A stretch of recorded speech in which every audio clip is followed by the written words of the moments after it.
சிம்ம ராசி நண்பர்களே, இந்த வாரம் உங்களுக்கு எப்படி இருக்க போகுது? நாட்டுல என்னதான் நடந்தாலும் நமக்கு என்னங்க பிரச்சனை? நம்ம தான் சிங்கமாச்சு. காட்டுக்கு ராஜா சிங்கம், நாட்டுக்கு ராஜா சிம்மராசியில் பிறந்தவங்க. அப்போ எல்லாவற்றையும் சமாளித்திடக்கூடிய சக்தி சிம்மராசியில் பிறந்தவங்களுக்கு உண்டு. தான் என்ன நினைக்கிறோமோ அதை சாதித்து காட்டுவதில் வல்லவர்கள் சிம்மராசியில் பிறந்தவங்க. அதே நேரத்துல கிரகங்கள் சும்மா இருக்காது இல்ல, சஞ்சரிக்கின்ற இடத்திற்கேற்ப பலன்களை கொடுத்து கொண்டிருக்கும். அப்படி பார்க்கின்ற போது ஞாயிற்றுக்கிழமை திங்கட்கிழமை 2 நாட்களும் உங்களுக்கு யோகமான நாட்களாக இருக்கும். உங்களுடைய எதிர்பார்ப்புகள் பூர்த்தியாகும், நினைத்த காரியங்கள் நடந்தேறும். வியாபாரத்திலும் தொழிலிலும் எதிர்பார்த்த வருமானம் வரும், வரவேண்டிய பணமும் வர ஆரம்பிக்கும். ஞாயிற்றுக்கிழமை திங்கட்கிழமையும், செவ்வாய்க்கிழமை புதன்கிழமை வியாழக்கிழமை காலை வரை பார்த்தீங்கன்னா விரைய சந்திரன் உங்களுக்கு. அப்போ வீண் செலவுகளை சந்திக்க வேண்டியதாக இருக்கும் ஒரு பக்கம், திடீர்னு தேவையில்லாத அலைச்சல் இருக்கும் ஒரு பக்கம், ஒரு காரியத்துல இறங்கி அந்த காரியம் நடைபெறாமல் போகும் என்பது மறுபக்கம்.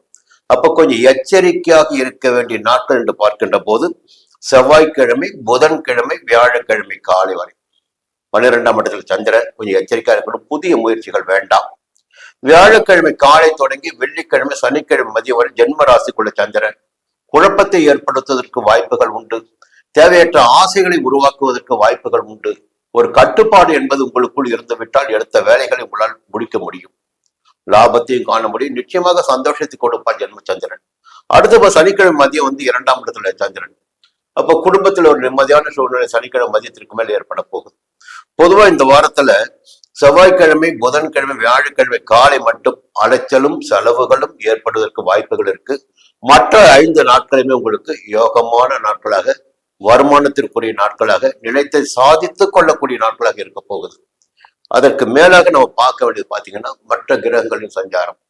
மற்ற கிரகங்கள் என்ன சொல்றாங்க, எங்க இருக்காங்க பார்க்கும்போது, செவ்வாயின்னு பார்க்கும்போது பாக்கியாதிபதி செவ்வாய் உங்களுக்கு, சிம்ம ராசிக்காரர்களுக்கு பாக்கியாதிபதி செவ்வாய். அவர் 11ஆம் இடமான லாபஸ்தானத்துல இருக்கார்.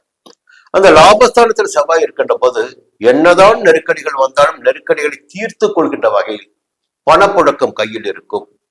ஒரு வியாபாரம் செஞ்சுட்டு இருக்கீங்க, பெருசா தொழில் செஞ்சுட்டு இருக்கீங்க, எதிர்பார்த்த வருமானம் இல்லை என்ற கவலை உங்களுக்கு இருந்துட்டு இருக்கும். அந்த கவலை இந்த வாரம் உங்களுக்கு போயிடும்.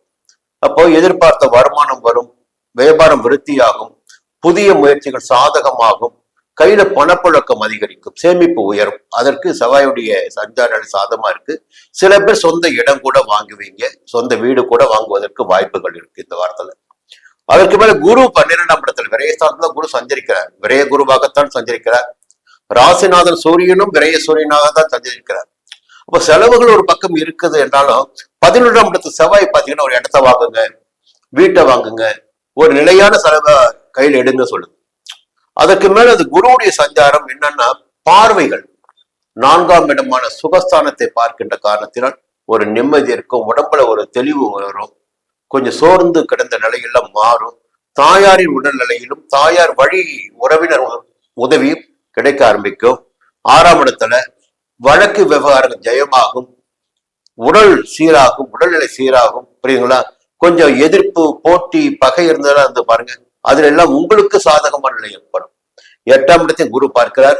கொஞ்சம் மறைந்து கிடந்த பிரச்சனைகள் எல்லாம் முடிவிற்கு வரும், தேவையற்ற பிரச்சனைகள் முடிவிற்கு வரும், புதிய வருமானம் வர ஆரம்பிக்கும், உங்களுடைய செயல்பாடுகளில் வெற்றியினை காண முடியும். இங்க என்ன ஒரே ஒரு பிரச்சனை போயிட்டுங்கன்னா ஜென்ம ராசிக்குள்ள கேது சஞ்சரிப்பது. அப்போ குழப்பம் என்பது இருந்துகிட்டே இருக்கும்.